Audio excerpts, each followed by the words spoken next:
Hi, this is Sean D'Souza, and you're listening to the 3-Month Vacation Podcast. This podcast isn't some magic trick about how to work less. Instead, it's about how to really enjoy the work that you do and to enjoy your vacation time.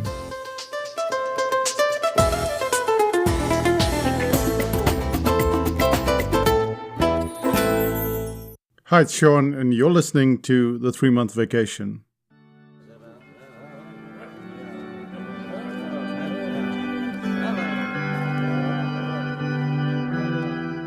When I was a teenager, I used to go to church quite a lot. I used to go to Mass, and I used to attend a lot of the activities in the church.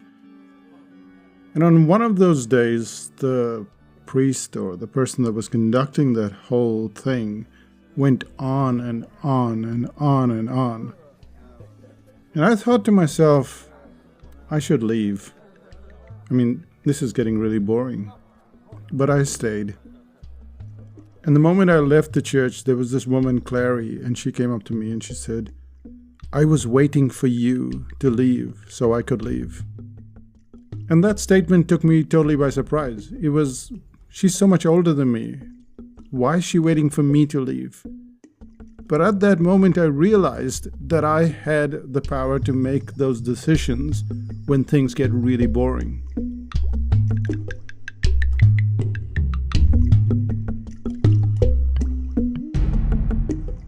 This is not a full podcast. It's a little in between, and so it won't have those 3 parts. It has just one part, and that is you need to quit when things get really boring. Often we're told not to quit, to stay in the game, to see it right to the end. And the problem with that is that there are different levels of quitting. It's different when things are difficult and you're trying to plug through, trying to get over, under, on the side, whatever. But when things get boring, it's usually that you're not that interested in it. And after that incident in the church, I started to put that principle into practice wherever I went, because it was important to me to spend that time with something that I enjoyed doing. So I went to a photography class. It was a community photography class. It was a lot cheaper. And my brother-in-law, he joined me for that class as well. So we must have paid, $150 for 6 or 8 sessions. And in the very first hour, that instructor went on and on about stuff that was totally disinteresting. And he kept talking about his daughter-in-law and his family life. And I didn't go for the second class.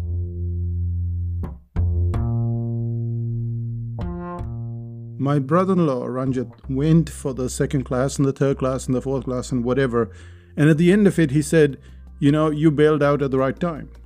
Now, did he make a wrong decision or did I make the right decision? I don't think there is a right and wrong here. I just think that when you're faced with a situation where things are really boring, you should quit. So we go to a movie, like we went for La La Land.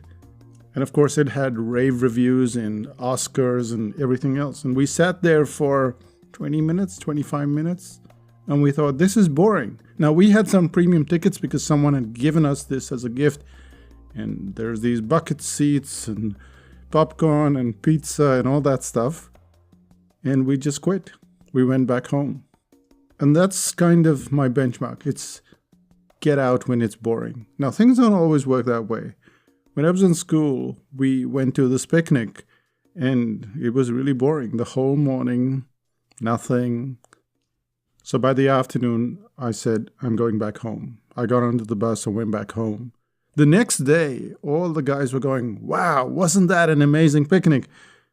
And I'm saying hey, were we at the same place? Was it the same picnic?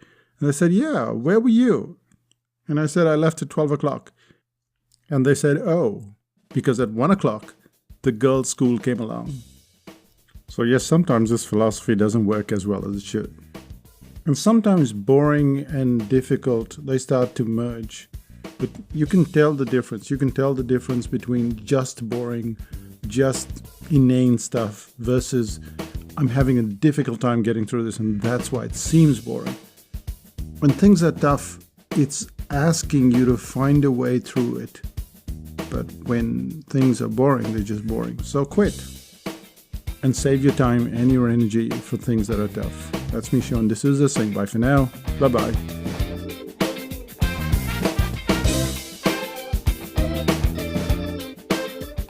Still listening?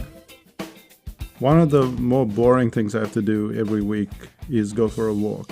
And this is kind of twisting it around because I like walking. I just don't like walking as a form of exercise. You put me in a city and I'll walk for hours, a new place, I'll walk for hours.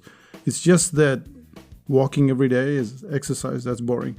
So I make it interesting, and I will listen to podcasts, I will listen to music, I will listen to audiobooks, and that makes it interesting for me. And of course, we have these discussions, Renuka and I, on our walk that lead to strategy. A lot of this strategy, a lot of this thinking happens when you're walking. So what seems like a relatively boring exercise, well, it turns out to be quite fruitful every day.